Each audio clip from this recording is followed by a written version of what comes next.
The United States Special Envoy on North Korea rejected the prospect of diplomatic reconciliation with North Korea during his visit to East Asia.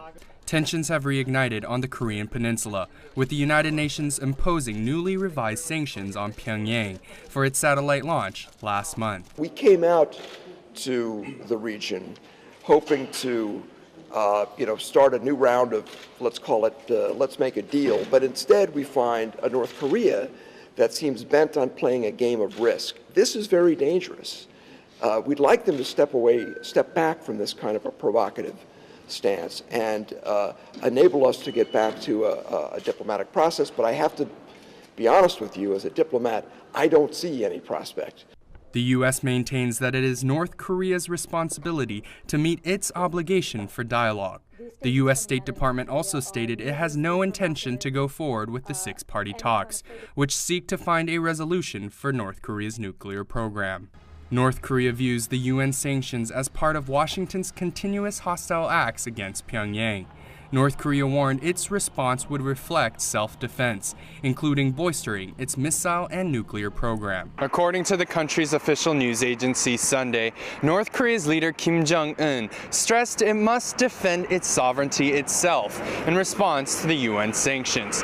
The state media added that Kim pledged to take substantial and high-profile state measures, without elaborating on the details.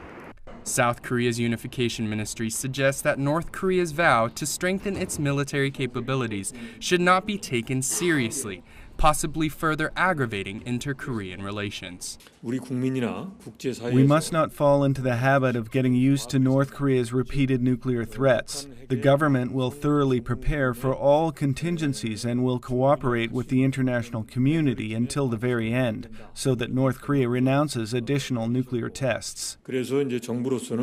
The U.S. and South Korea considers China's support of the UN sanctions a sign of a changing stance from Beijing on Pyongyang. While analysts agree that a rift between China and North Korea has arisen, they claim their relationship, especially from an economic standpoint, will not change. China and North Korea share similar opinions to continue developing their relationship for economic cooperation. But geopolitical and militaristic tensions are mounting.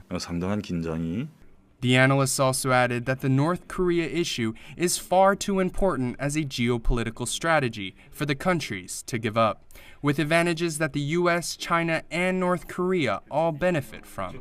Joseph Kim, Press TV, Seoul.